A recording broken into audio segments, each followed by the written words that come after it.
So you want to own a billboard empire. 100 steel monoliths towering over the interstate. 12,000 square feet of vinyl stretched across elevated frames, selling toothpaste, personal injury lawyers, and strip club gentlemen's clubs to a captive audience traveling at 70 miles per hour. No tenants calling at 2 a.m. about broken toilets. No air conditioning units to replace. No roof leaks. On paper, outdoor advertising looks like the purest form of passive real estate yield in America. You erect a metal pole, hang a plastic sheet, and collect 30-day recurring subscription fees from local businesses fighting for visual dominance. It sounds like print-at-home money. It isn't. Because beneath the static glow of those roadside displays lies a brutal legal and spatial monopoly. You are selling 6 seconds of fractured human attention using an asset that exists purely by municipal grace, trapped between strict federal land use regulations, escalating ground lease rents, and a digital shift that turns static steel into high-maintenance tech infrastructure. Welcome to the economics of owning a billboard empire. The entry point for this business sits cleanly across 3 financial tiers. At the bottom sits the independent wildcatter level, a $150,000 to $400,000 capital outlay. This gets you 2 to 4 wooden or single steel pole static faces along secondary state highways or rural arteries. You operate on short-term land leases, handle vinyl installation yourself, and personally cold call local auto mechanics and divorce attorneys to keep your occupancy above 80%.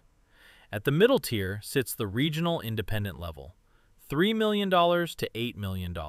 Here you control a cluster of 30 to 70 faces concentrated along major metro bypasses.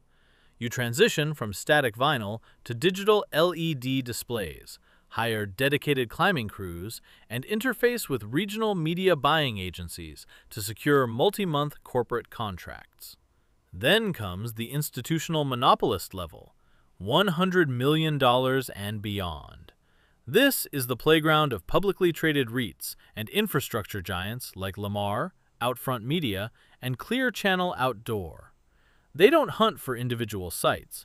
They acquire entire regional operators, secure exclusive municipal transit concessions, bundle multi-market footprints for national brands like McDonald's or Geico, and turn roadside steel into liquid dividend machines. To understand why large capital treats roadside steel like digital gold, you have to look at the core revenue engine. Think of a billboard not as a sign, but as a specialized toll booth built on air rights. In traditional commercial real estate, your revenue is capped by floor area ratio and square footage.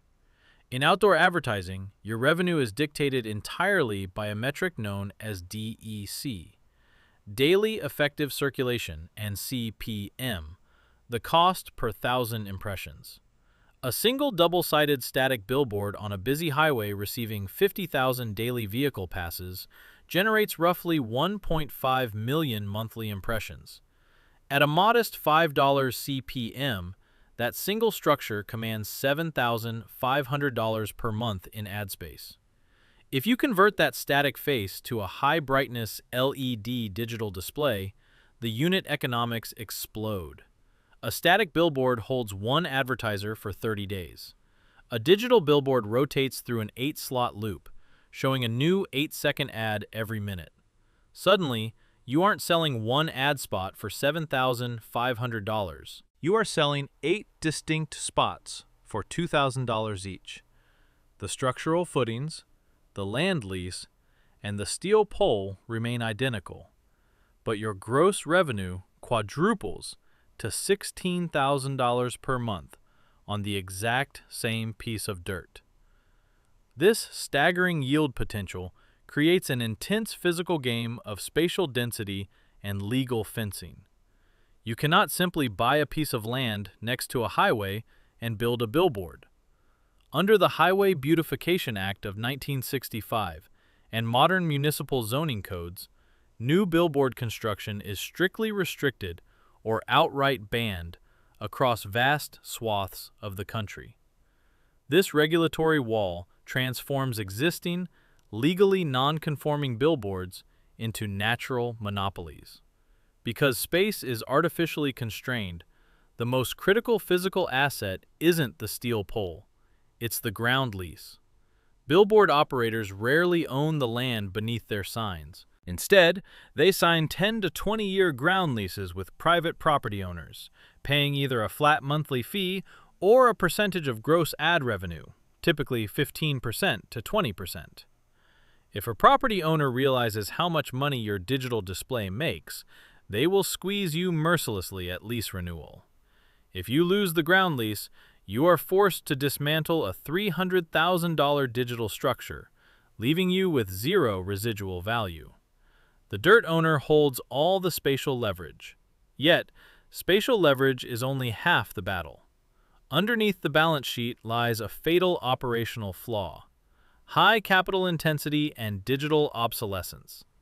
A static vinyl sign is structurally bulletproof. A digital LED display is a massive, delicate computer monitor exposed to extreme weather 365 days a year. A high-resolution, double-sided digital conversion costs between $250,000 and $400,000 up front. The LED diodes degrade constantly under direct sunlight, requiring complete panel replacements every 7 to 10 years. Add constant electrical utility bills, often exceeding $1,000 per month per display, plus remote cellular data connections, power supply failures, and structural wind load insurance, and your high-margin cash cow quickly turns into a capital expenditure pit. Consider the case of Fairway Outdoor Advertising. After accumulating hundreds of millions of dollars in debt during an aggressive acquisition spree, the company found itself over-leveraged when local ad spend softened and debt service obligations mounted. Unable to refinance its massive capital structure amidst rising interest rates and heavy CapEx requirements, the multi-state operator was forced into Chapter 11 bankruptcy restructuring, wiping out equity holders and handing control to senior lenders. Or look at the collapse of Regency Outdoor Advertising in Los Angeles. Built into a dominant regional empire controlling prime display real estate along the Sunset Strip, the firm was shattered not by market forces, but by internal shareholder litigation, bitter family infighting, and crippling legal fees. As management paralyzed itself in court, municipal permit disputes escalated, leading to forced sign removals, forfeited leases, and the ultimate liquidation and sale of its prized asset portfolio.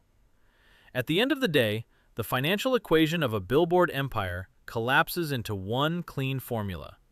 Net operating income equals ad fill rate multiplied by loop CPM minus total costs, including land lease increases, plus electricity data costs, plus digital capital reserves. When executed efficiently, with long-term locked ground leases and high digital occupancy, a billboard portfolio can achieve impressive 45% to 55% EBITDA margins.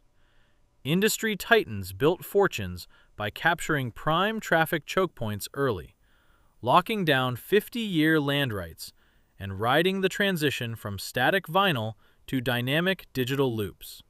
Because in the game of attention economics, you don't need to build the highway or build the car. You just need to control the 6 seconds of steel every driver looks at on their way home.